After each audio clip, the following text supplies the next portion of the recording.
La question numéro 6, calculer limite quand x tend vers 0 de e à la puissance 10x moins e à la puissance 7x sur x.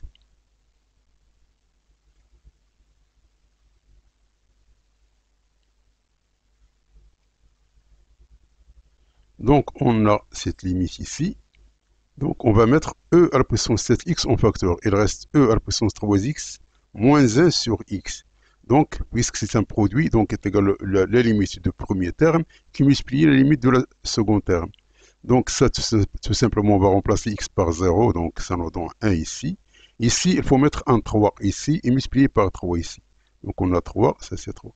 Donc ça, elle est égale à 1. Et cette limite-là, elle est égale à 1, car limite quand t tend vers 0 de e de t moins 1 sur t est égale à 1. Donc ça, elle est démontrée dans le cours de ce qu'on appelle la fonction exponentielle. Donc d'où cette limite-là, elle est égale à 3, qui multiplie 1, qui multiplie 1. Donc est égale à 3. Donc il faut cocher la réponse C, qui est la réponse juste.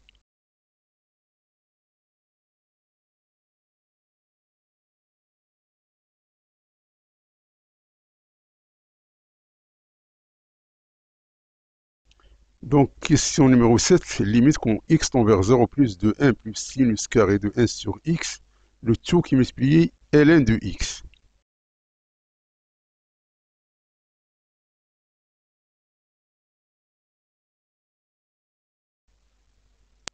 Donc, ça, c'est une limite trigonométrique. Donc, cette limite qu'on cherche pour... Donc, c'est cette limite qu'on cherche. Donc, on a toujours sinus de 1 sur x, il est compris entre moins 1 et 1. On va enlever au carré, donc il devient compris entre 0 et 1. Donc on ajoute un 1 ici, donc c'est 0 plus 1, c'est 1, et ça c'est 1 plus sinus carré x, et ça c'est 1 plus 1, c'est 2. On va multiplier par ln de x, car c'est toujours au niveau de 0 plus, donc cette fonction elle est définie. Donc elle est définie et elle est croissante. Donc ça c'est 1 fois ln de x, c'est ln de x, ça c'est qui multiplie ln de x, et ça c'est 2 ln de x. Puisque cette fonction-là, elle est supérieure, c'est pas inférieur. Puisque cette expression-là, elle est supérieure ici à cette expression ici, et celle-là, elle tend vers moins l'infini, donc celle-là, elle tend vers moins l'infini. Donc d'où il faut cocher la réponse C, qui est la réponse juste.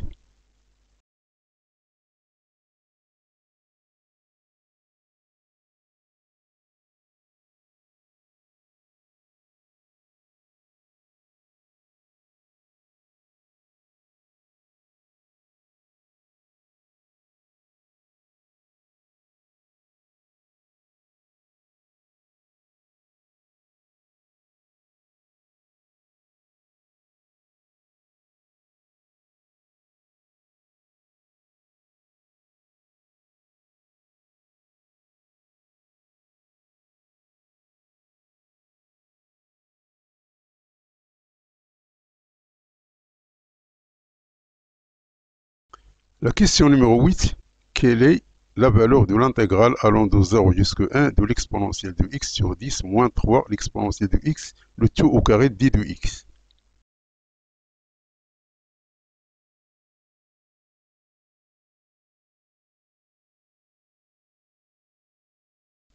Donc, on veut calculer cette expression ici.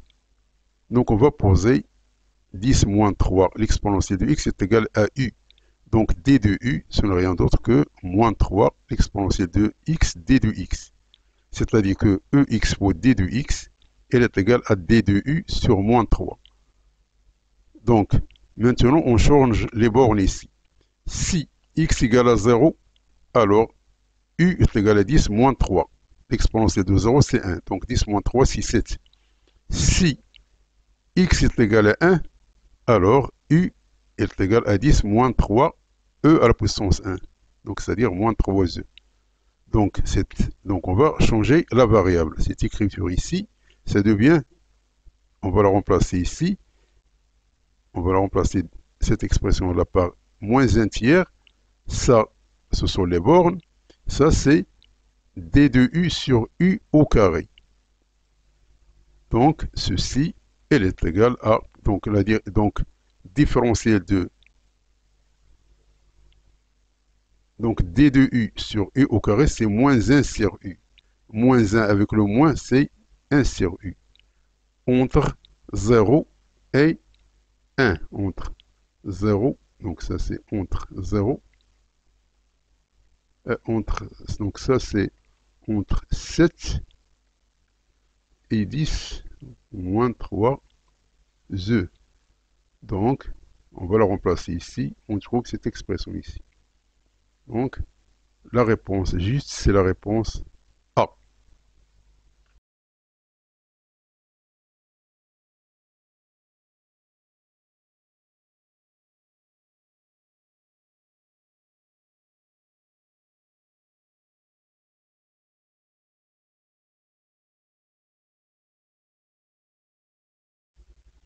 La question numéro 9, calculer l'intégrale allant de 1 vers e de ln de x sur x le tout au carré d de x.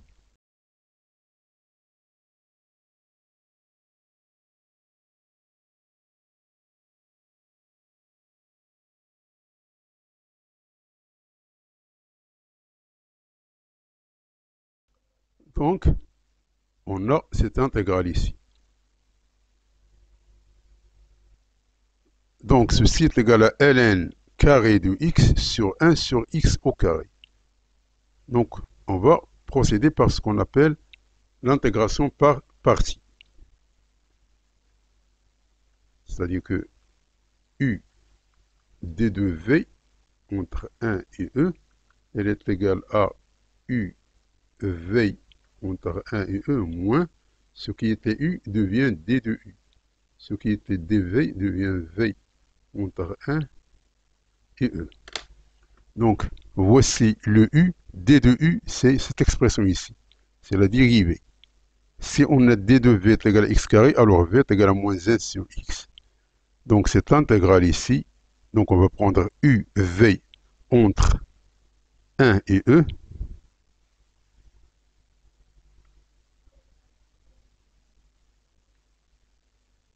Moins, donc, cette expression avec celle-là.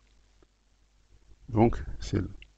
Donc, lorsqu'on va remplacer par x par e et par 1, donc lorsqu'on va remplacer par e, ça nous donne cette expression-là. Lorsqu'on va remplacer par 1, donc ln de 1, c'est 0. Donc il reste cette expression ici. Donc ça, c'est ln de 1, c'est 0. Donc il reste moins 1, ça c'est ln de e, c'est 1. Donc il reste moins 1 sur e, plus cette intégrale ici. Donc on va procéder encore par intégration par partie. Donc on va poser u est égal à ln de x, donc d de u c'est d de x sur x, et dv c'est d de x sur x carré, c'est-à-dire que v est égal à moins 1 sur x. Donc de la même manière, on va trouver que cette intégrale ici, elle est égale à moins ln de x sur x, c'est-à-dire uv entre 1 et e, et moins avec moins, c'est plus ici, cette expression-là. Donc, ceci, ça nous donne moins ln de e sur e, moins, c'est-à-dire plus ln de 1 sur 1. Ça, c'est moins 1 sur x compris entre 1 et e. Donc ça nous donne moins 1 sur e. Et ça nous donne moins 1 sur e moins 1. C'est-à-dire que ceci nous donne moins 2 sur e plus 1. Donc, finalement, donc, cette intégrale, elle est égale à cette partie-là, c'est-à-dire cette valeur-là, plus cette valeur-là. Donc, est égale à moins 5 sur e plus 2. Donc, il faut cocher la réponse D, qui est la réponse juste.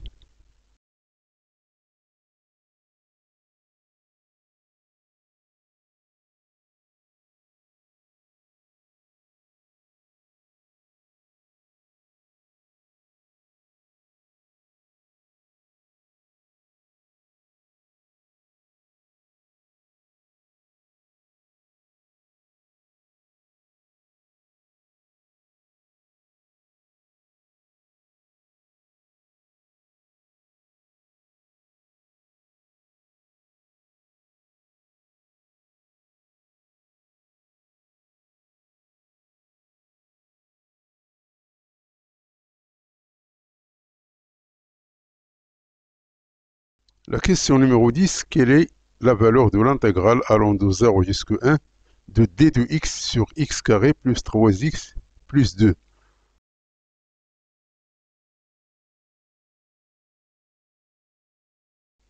Donc, tout d'abord, il faut chercher les racines de x carré plus 3x plus 2.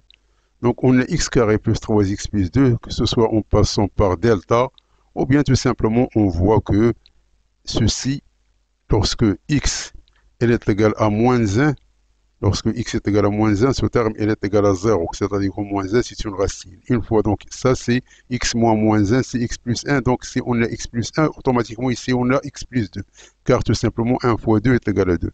Ou bien vous calculez delta, donc on a delta, c'est 3 au carré, c'est 9, moins 4 fois 1 fois 2, c'est-à-dire moins 8, est égal à 1 qui est positif. Donc on a la valeur, donc on a la solution. La première solution, si x1 est égal à moins 3, moins racine de delta moins 1 sur 2a, c'est-à-dire sur 2. Ça nous donne moins 2. Et l'autre, c'est moins 3 plus 1 sur 2, ça nous donne moins 1. Donc, c'est-à-dire est égal à x moins x1, facteur de x moins x2, puisqu'ici, il y a un 1. Donc, cette expression ici se traduit par cette expression ici.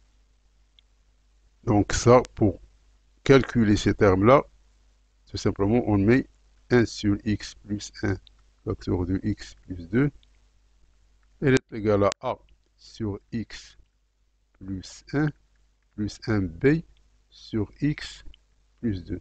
Donc, il faut réduire au même dénominateur, c'est-à-dire on a a facteur de x plus 2 plus b facteur de x plus 1 sur x plus 1, x plus 2. Donc, on a même dénominateur, tout simplement, il faut comparer le numérateur. Donc, on a ici a plus b à la puissance x. Ici, on a 2a plus b. Plus 2a plus b, elle est égale à 1 ici. Donc, c'est-à-dire, lorsqu'on dit 1, c'est 1 plus 0x. Il n'y a pas d'x. C'est-à-dire que a plus b est égal à 0 et que 2a plus b, elle est égale à 1. Donc, on tire, donc ça c'est 2a plus b est égal à 1. Donc, ici, on tire le b. Donc, ou bien on va prendre cette valeur-là moins cette valeur-là, c'est-à-dire c'est a moins 2a, c'est moins a, est égal à 0 moins 1. Donc, on se débarrasse de b. C'est-à-dire que moins a est égal à moins 1. C'est-à-dire que a, elle est égale à 1.